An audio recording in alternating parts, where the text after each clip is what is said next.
So today is the 23rd day of Shvat, the 21st of February. Okay, so we were talking about the pool.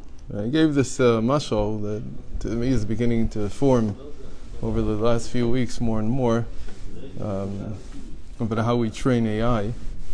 That in many ways the Bina is the repository, that's the pool. And from that you bring down into Das, and then you have to think about it and deliberate and decide what you're actually going to say and what not. So I think that's it's a fair approximation of why the source is wisdom. That's where everything comes into the pool from. The Bina is the pool, and from then it comes down. Okay.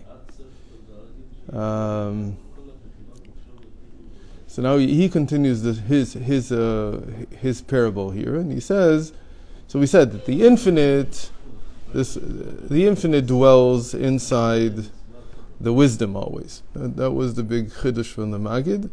Yesterday I saw it in Tanya in chapter 35. He writes it's from Eitz Chaim already. And Eitz Chaim is from another one of the students of the Arizal. We saw one of them, Rabbi Yosef ibn Tabul. So another one was Gedalia Halevi. Gedalia Halevi was the mechutin of Rav Chaim Vital. He married his sister. He married Rav Chaim Vital's sister. So he was the first one who wrote this. I said it could be that it's earlier. So this idea that the infinite dwells within the wisdom of every world, this really comes from him. Okay. So all the words here look the same. It's very strange. They don't look the same. They look equally nondescript to me at the moment. Because I don't know, because I don't remember this. Usually I remember pages, usually the way they look, I remember them. Somehow I don't remember this one, so this time it looks like I've never seen this before. Okay. וכמו מי שרוצה להמשיך מן המעיין לשדות, like the way that they used to water fields was that they would make there would be a wellspring somewhere. The wellspring was not necessarily very close to the field, so you had to dig trenches to bring the water. But the order is that first of all you have to make a pool. If you don't make a pool, all that will happen is that when you bring the water through the trenches, if you do it directly through from the wellspring, it'll just get soaked up along the way, and nothing will reach the field because it's a long path. So the wellspring is very slow; it trickles. Right? We said the actual source. Right. Okay. Right. But the source. Right. To, so first you have to congregate it into a pool. You make a deep pool, and then from that pool you open an opening, and a lot of water comes out at the same time, and then it'll make it through the trenches all the way to the fields. It would just absorb. Right. It just gets soaked in. So that's what he says. So you have to do the same thing. So first you have to make a pool. שיתקבץ מן המעיין, where the water congregates, collects. ומשם הוא ממשיך בחפירות למקומות המצרכים כפי המידה הראויה. And from there, from the pool, you make trenches to the different parts of the field, and you water it the amount that you need. כמו כן, בעניין הלבנה. Same thing goes by the moon. שמצוותה גם כן שני דברים אלו, קידוש החודש מתחילה. So here we have the same thing. First we sanctified in the time of the Beis HaMikdash when they had the Sanhedrin. So first they sanctified, the Sanhedrin would sanctify. That would be like bringing it to its source. ואחר כך, so that would be like the wellspring. Right? The feminine is now going up to its wellspring. ואחר כך ברכת הלבנה. So he says yes, that in the time of the temple they had both. I said I would look it up, but I forgot. That's what he says. ואחר כך ברכת הלבנה, and then the blessing of the moon, שהקידוש איננו העלאה של המלכות בקדושה עליונה דאור אין סוף שבחוכמה על ידי סמוכים דווקא, כנ"ל. ואחר שנתגדשה, after we sanctified it by the ordained judges, אנו ממשיכים אותה להאיר הערה זו דאור אין סוף ברוך הוא אלינו. Then we bring down this light that it's now received to us. But we have to do that by a bracha. And the bracha is like the pool. It's like the congregation, the collection of the water, the light from the wellspring, from wisdom. Ki ihi bracha, as we said, she is blessing. He is blessed. the source of the blessing, and she is the blessing. So he is the wisdom, and she is the bina. וזהו שאמרו רז"ל, כאילו מקבל פני שכינה, כי היא שוכנת בתחתונים, והוא סוד המשכת האלוקות כנ"ל. And that's why the sages say in the Talmud that a person who comes to make the blessing on the new moon, it's as if he's receiving the face of the divine presence, of the Shekhinah.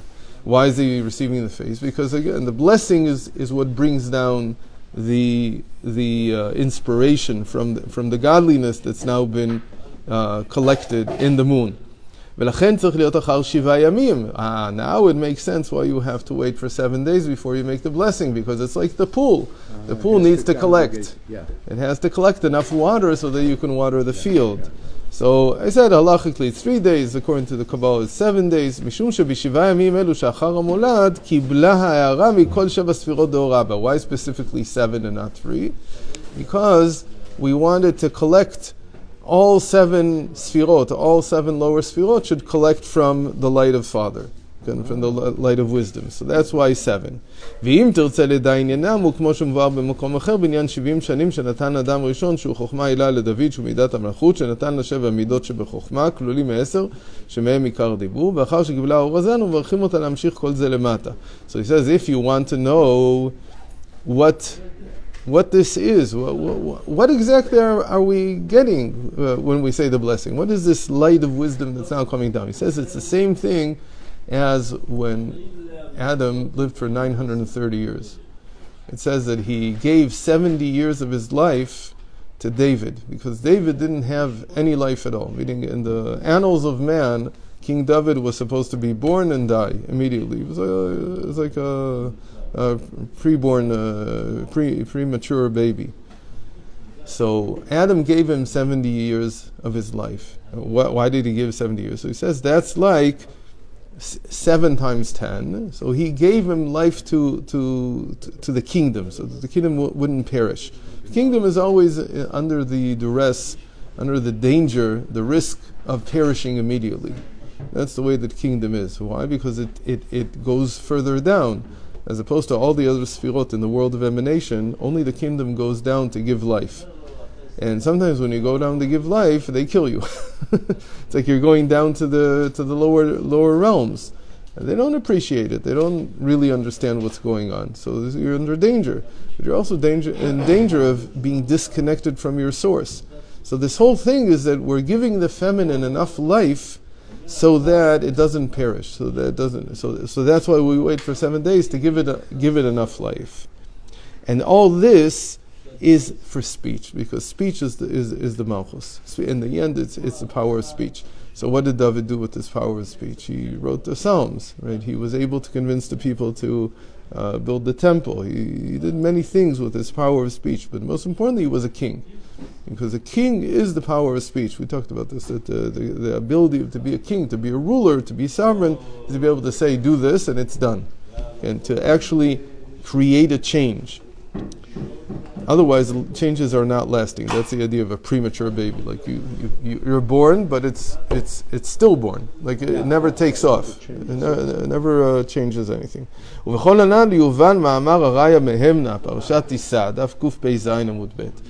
all this, now that we've learned all this, we're reaching towards the end here, we can understand the statement made in the Zohar, in the part called Raya Mehemna. It's like Rashbi is talking to Moshe Rabbeinu's soul. Pikuda Batar Da, the next mitzvah, I'm now translating from Aramaic, Lekadesh et HaChodesh, to sanctify the moon, or the month, Begin de Sihara Kadisha I Kala, de Mitkadeshet al Pi Peitin, because the holy moon is like a bride who is now being sanctified by the Beis Din, by the court. The Ihi Gvura, because they are, the court is the power of judgment. That's what we said about the wisdom, that in the crown it's power of judgment. And then after they've done that, when there's enough light, when you see the light of the moon, which is enough in order to use it, there's enough light there, so that's why the idea of the 7 days, you bless it. Baruch Atah Hashem, and so on. So that's what it says in the Zohar. So basically what he's just done is he's explained all these parts of what the Zohar said in a lot of length. ומובן מכל מה שהקדמנו למעלה ואומרו פיקוד הבתר דע כי מתחילה ביאר שם מצוות מחצית השקל ואחר כך אומרו פיקוד הבתר דע קידוש החודש גם שאינן סמוכין בתורה כי קידוש החודש בפרשת בו מחצית השקל בכי תישא ועוד שאמר על קידוש החודש בתר דע רוצה לומר אחר מחצית השקל. I'm reading on because I don't remember what he says here. אחר מחצית השקל באמת קידוש החודש קדמה בתורה על העניין שכוונתו על שורשי המצוות למעלה. Okay. So he says, in the Raya Mehemna is a part of the Zohar where Rashbi is talking to Moshe's soul. And almost all of it deals with the mitzvos. Of all the Zohar deals a little bit with the mitzvos in other places, but the Raya Mehemna is like a separate volume that was interspersed into the Zohar. And it focuses on the mitzvos, on different mitzvos. And here it says, and the next mitzvah is to sanctify the moon. What do you mean the next mitzvah? Remember, we said that sanctifying the moon is the first mitzvah. Yeah. How can you say it's the next mitzvah?